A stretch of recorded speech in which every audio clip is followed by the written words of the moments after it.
morning, everybody. It's Vlogmas day 22. That means my birthday is tomorrow. Oh, cool.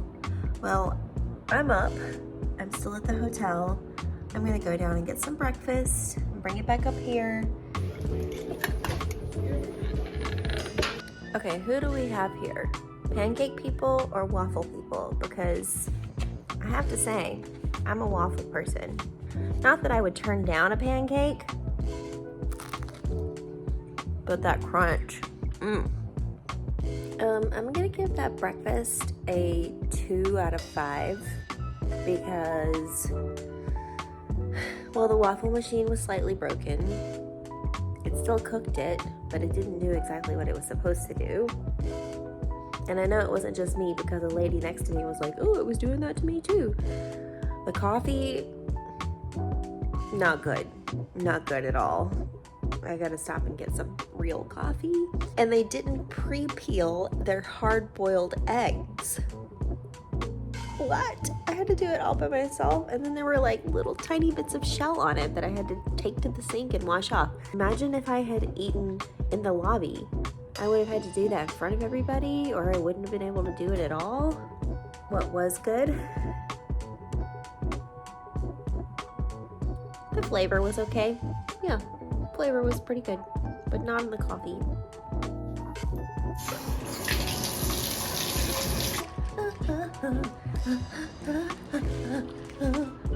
Well, if you like it, then you should put a ring on it. It's a very important time in the morning. It's Advent calendar time. All right, let's see. 21. Oh, happy solstice, everybody. I already ate my 21. It fell out.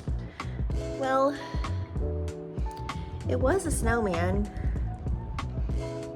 I come prepared. And this has coffee in it. Like actually good tasting coffee. It was a rhombus. Okay, I've got my emotional support dog, who is also the reason why I need an emotional support dog, and Baylor. This rock. I did not have to look at any news to know that there was a Kansas City and Texans game today, that's for sure. I left at 9:35 Central Time.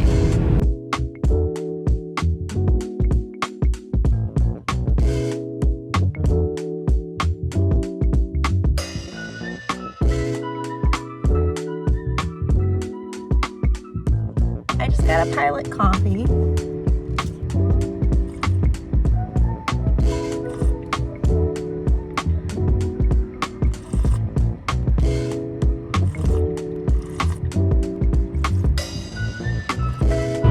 Boots, bullets, britches, and bologna. It's a good combo of things to have at your store. We have stopped. We're gonna walk around and stretch our leg.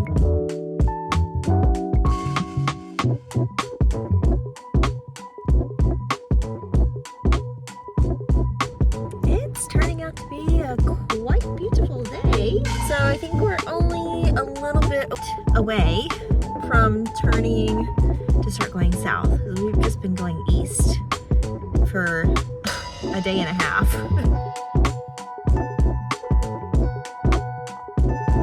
We are under 5 hours until we arrive, so at least there's that.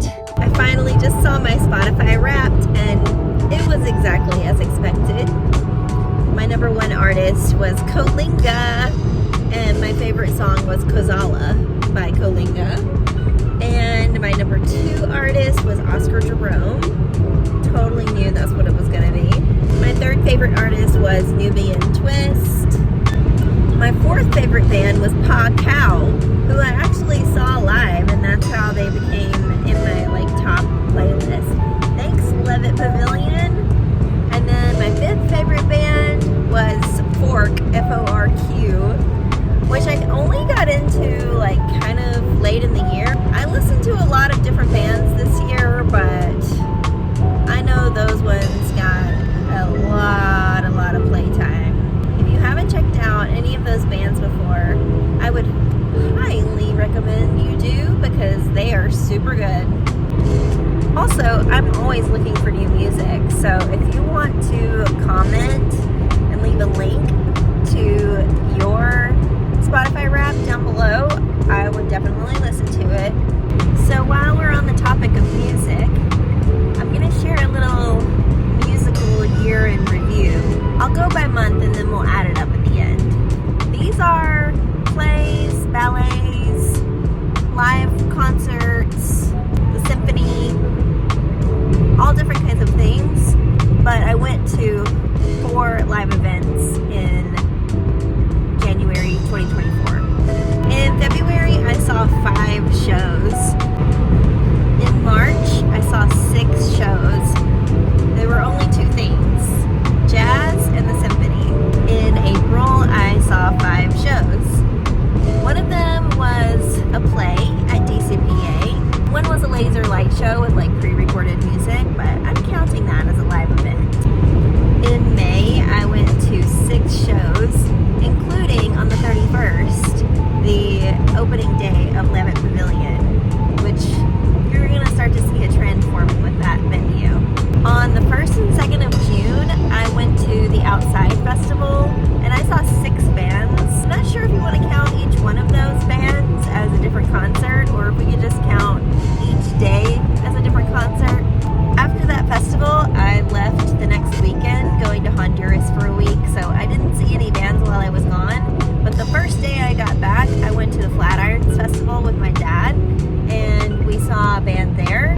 And then later that month, I also saw another band at Levitt Pavilion. In July, I went to Alaska, and I went camping, and I didn't see any shows while I was gone.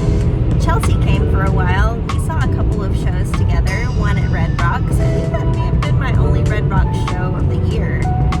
And I saw one more at Levitt Pavilion. So we'll say I saw 3 shows in July. In August, I saw 6 shows. Despite being gone 5 nights that month to go backpacking and camping, I still managed to get out and see live music. I mean, going to Levitt Pavilion is pretty easy to just show up. And that last day in August, I got to see a bucket list musician, Michael Martin Murphy, my very first favorite musician, played just south of Denver, and my dad and I went together, and he's the one that introduced me to him. So that was really special. September was a bit on the tougher side for me. I had COVID that month, and I also had a reaction to an iron infusion. So I only saw 1 show the first day of the month. I also moved into my new apartment at the end of that month. In October, I only saw 2 shows. So I did have to make an emergency trip to Mississippi that month. My grandfather passed away, so I had to go be with my mom. In November, I saw 7 shows. I think that's my best month. I had also stocked up on those $10 DCPA tickets, and I won the lottery on the Hamilton app, so I got to go see that. So a lot of November was the theater, which brings us to December. And I'm saying I had 3 live shows. One of those was a live sporting event. I went to see the Avalanche with Chelsea, as you saw here in Vlogmas. I also went to see A Christmas Carol. Then I saw Funny Girl. That's my year in review when it comes to live events. Just made a quick little pit stop so I could feed Tina, and there's a McDonald's right across from me. Some kind of flavored coffee would be really nice right now. So I think I'm gonna pop over there and maybe get some fries or some chicken nuggets. One or the other, not both.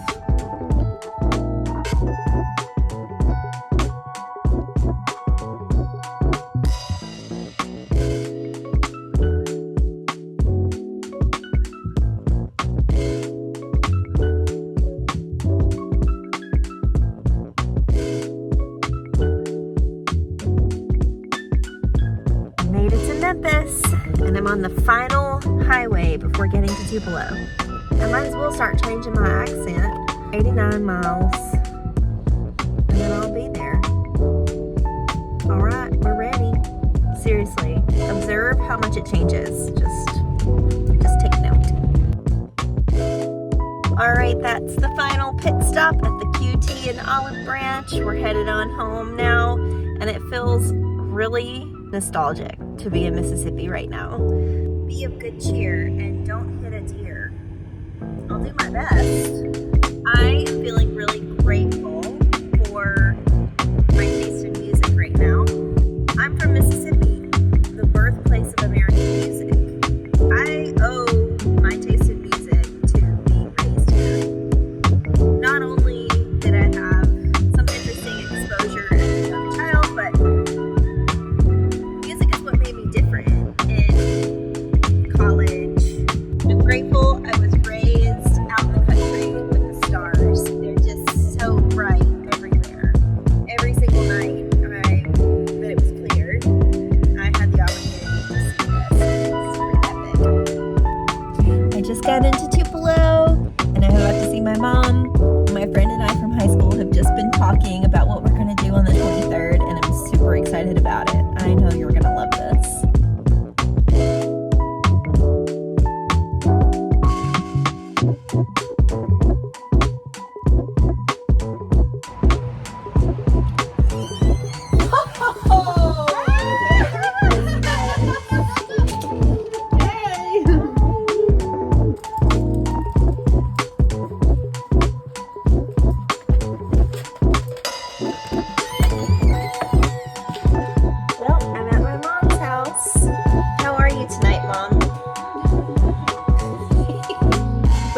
Tradition of putting apples and oranges in the stockings come from?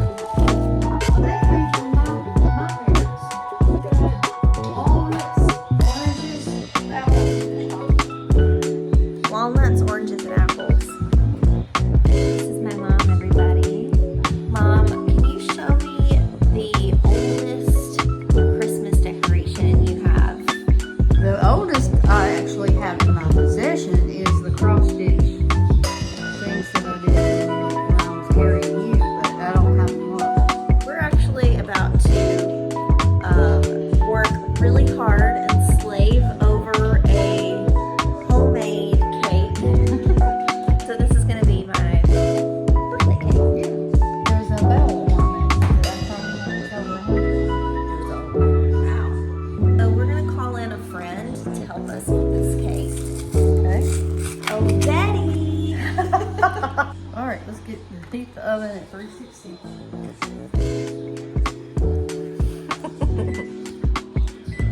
You know me too well. Triple chocolate fudge. That's what I was thinking. You love chocolate. Okay, let's see what else. For aluminum or glass pan. Do you want to do like the round cake, or would you rather do a sheet cake? Round, I think. Okay. Do you have two? I do. And those are also old. I was gonna say maybe that's the most vintage thing you have. I think these are actually 40 something years old. You know, I've heard a hack for cleaning things. You put them in the oven and put your oven on self-clean. And these will come out like new. Yeah. But then they won't have the patina. Yeah, they do have. They have like a They definitely have a patina. they have like a permanent stickiness to them. Yeah, those are about as old as those cross stitch ornaments.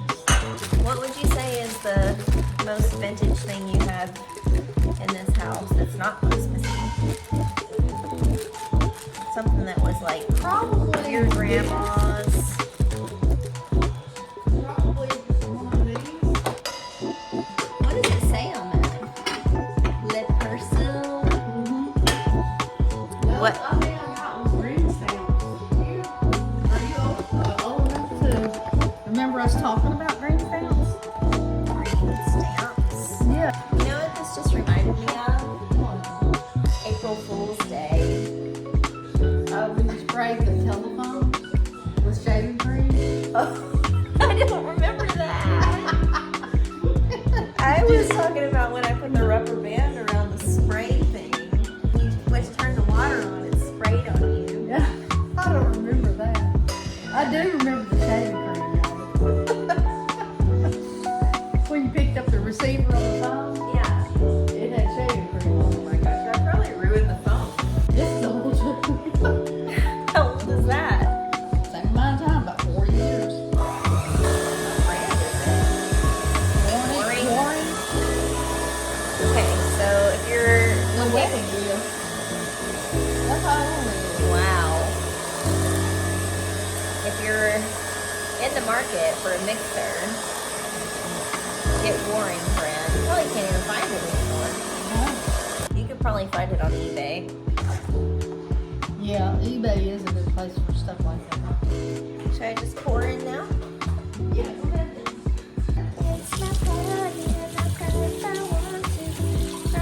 What would we do without spatulas? This makes me want a hot chocolate. Tis the season. What's your favorite Vlogmas of mine so far, Mom? I think my favorite one was the night of the party. Better together, support Better together. I think that was What about that one? Did you like? just that you all get together. Yeah. I mean, it's better together. The thing is that you saw me all those years kind of struggling without any peers True. to relate to. So I think maybe that has something to do with it. I mean, I loved all the ones with you and Chelsea, but I don't know, there's just something about that. It's so interesting to me. The support group already existed. Annie took it on. She's made it a full-on nonprofit. I come through most of the struggle. I mean, it's still a struggle because you have an obstacle, but Well, I like what Annie said. Like, even if you're not like in the depths of trouble with your disease right now, you could be that person that the other people see as like thriving with it. So that's why I go. you just had such a hard middle school and high school time with it. And some college. My 20s were my worst year. All my surgeries, except for that one when I was 18, were in my 20s. Before you had surgeries, you still had to struggle with pain, how to eat. Pain was my biggest symptom. Yeah. I was 17 when the first biologic came out, so there really weren't that many medications. I You think took about steroids for such a long time. 6 years on prednisone, 5 major surgeries. Every bit of that was stunning your growth. It was changing your whole mood, your face.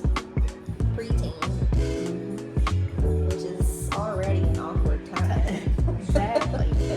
You got it in a time whenever, right before you're supposed to do your spurt of growth. First was whenever they did the test to see if you had it and you were screaming our name. I was awake for my very first colonoscopy. You said, I'm tired of my butthole. That's my line. Tired of my butthole. I don't want it anymore. I didn't want to have to brace to go to the bathroom every time. I mean, it was like sweating, like I had to hold on to stuff, like kind of pain 20 times a day. As a continuation of Crohn's and Colitis Awareness Week, I didn't really want to go super in depth with my story. If I was going to do it with anybody, it would be you. You know probably more than I do about what I went through. The scariest part was the immunity. They gave it to you, it lowered your immune system to the point where Staff. growing in itself like 2 times over, like every hour. I had pancreatitis at 13. So G got involved. I had the First blood time. bacteria the first time. Then we went to that doctor in Jackson, and they're like, well, that was probably just a fluke. Let's try it again. And then within a day, I was back in the hospital near death. Yeah. Probably had 7 near-death experiences. To sum this up, I'm glad you're alive. I'm glad you didn't go through any more of those. remission for 11 years. Yeah. My girl. So glad you're in Mississippi, and I'm looking forward to spending so much